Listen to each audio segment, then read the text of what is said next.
সমগ্র বাংলাদেশ। হাসিনা সরকার পতনের 4 মাস, ভবিষ্যৎ নিয়ে শঙ্কায় আহতরা। ছাত্র জনতার অভ্যুত্থানে শেখ হাসিনার সরকার পতনের 4 মাস পূর্ণ হচ্ছে আজ। এ উপলক্ষে রাজধানীর 2 হাসপাতালের সরেজমিনে গিয়ে দেখা হয় আন্দোলনে আহতদের সার্বিক অবস্থা। আহতদের শতাধিক রোগীর চিকিৎসা চলছে রাজধানীর পঙ্গু হাসপাতাল ও চক্ষুবিজ্ঞান ইনস্টিটিউটে। এসব রোগীর একটি অংশের এখনো শরীর থেকে গুলি বের করা যায়নি। কারো কারো ভাঙা হাড়ের মেরামত চলছে। কেউ কেউ গুলির ক্ষত শুকিয়ে এখন প্রায় সুস্থ, তবু হাসপাতাল ছাড়ছেন না। তারা মনে করছেন, হাসপাতাল ছাড়লে সরকারি সুবিধা থেকে তারা বঞ্চিত হতে পারেন। গতকাল বুধবার এই 2 হাসপাতালের ঘুরে অন্তত 20 জন রোগীর সঙ্গে কথা হয়। এই প্রতিবেদকে তারা প্রত্যেকে ভবিষ্যৎ নিয়ে শঙ্কার কথা জানান। তারা মনে করেন, সরকার তাদের প্রতি উদাসীন। তাদের একজন নোয়াখালীর কবিরহাটের সাইফুল ইসলাম। তিনি বলেন, এই সরকারের 4 মাস পার হয়েছে। নির্বাচন দিয়ে তারা বিদায় নেবেন, কিন্তু আমাদের কি হবে? তিনি পঙ্গু হাসপাতালের বি ওয়ার্ডে 40 নম্বর শয্যায় চিকিৎসাধীন। তার শরীরে লাগা 9টি গুলির 6টি বের করা গেলেও 3টি এখনো রয়ে গেছে। এখন তিনি প্রায় পঙ্গু। তিনি গত 4 আগস্ট দুপুরে ফেনীর মহিপালে গুলিবিদ্ধ হন। পরিবারে এক বোন ছাড়া আর কেউ নেই।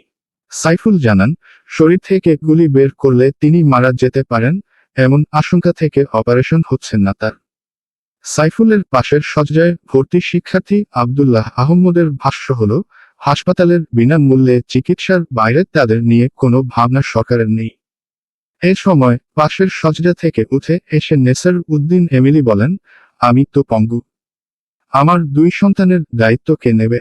হাসপাতালটিতে বৈষম্য বিরোধী আন্দোলনে আহতদের চিকিৎসায় বিশেষ দায়িত্বে থাকা উপপরিচালক ডা. মো. বদিউজ্জামান জানান, আহতদের মধ্যে বর্তমানে ভর্তি রোগী 81 জন। মোট চিকিৎসা নিয়েছেন 850 জন। এসব রোগীর মধ্যে পা হারিয়েছেন 17 জন এবং হাত হারিয়েছেন 4 জন। এ পর্যন্ত মারা গেছেন 6 জন। তিনি বলেন, আহতদের অনেকে প্রায় সুস্থ, উনারা চাইলে বাড়ি ফিরে যেতে পারেন।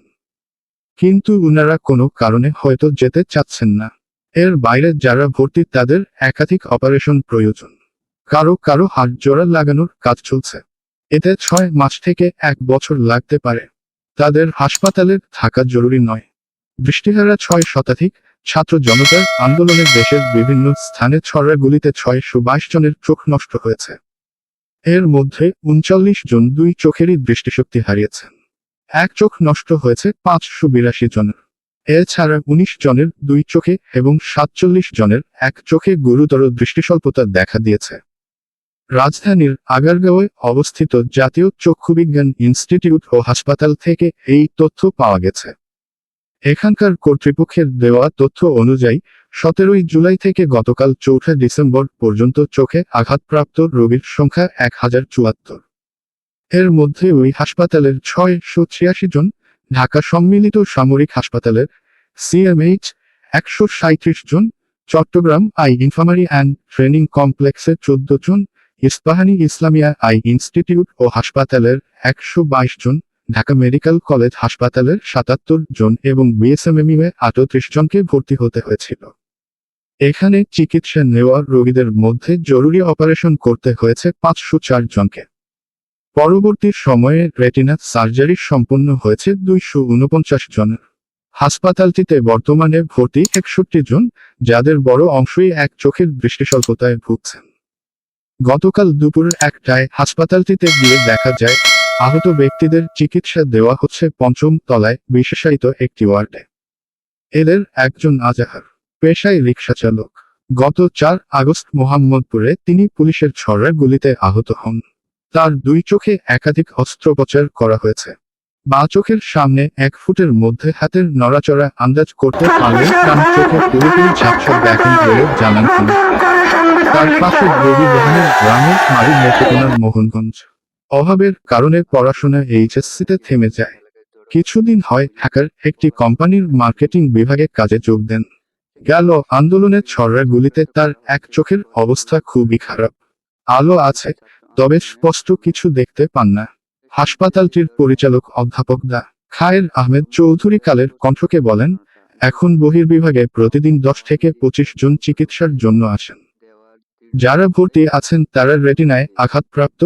রেটিনার 10 লেয়ার ঠিক করতে হলে একাধিক সার্জারির প্রয়োজন হয়। তিনি বলেন, আইবলে আঘাত পেলে দৃষ্টিশক্তি হারানোর ঝুঁকি বেশি থাকে। চোখের পাতায় আঘাত লাগলেই সাধারণত দৃষ্টিশক্তি হারায় না। গুলি আইবলে বা অল্প গভীরে আটকে গেলে অস্ত্রোপচার করে বের করে অনেক ক্ষেত্রে রোগীকে শঙ্কামুক্ত করা যায়, তবে বেশি ঢুকে গিয়ে মস্তিষ্কে আঘাত লাগলেই বাঁচানো কঠিন। এসব গুলি বের করা যায় না। বৈষম্য বিরোধী ছাত্র আন্দোলনে আহত ও নিহতের তথ্য সংগ্রহ এবং যাচাই বাছাইয়ের কাজ করছে জুলাই শহীদ স্মৃতি ফাউন্ডেশন। প্রতিষ্ঠানটির নির্বাহীর কর্মকর্তা মীর মাহবুবুর রহমান স্নিগ্ধকালের কণ্ঠকে বলেন, আহত 14,016 জনের মধ্যে 9,805 জনের তথ্য নিশ্চিত হয়েছে। অন্যদের তথ্য যাচাই চলছে। আর আন্দোলনে যারা শহীদ হয়েছেন তাদের মধ্যে 8 শতাধিকের ব্যাপারে নিশ্চিত হওয়া গেছে।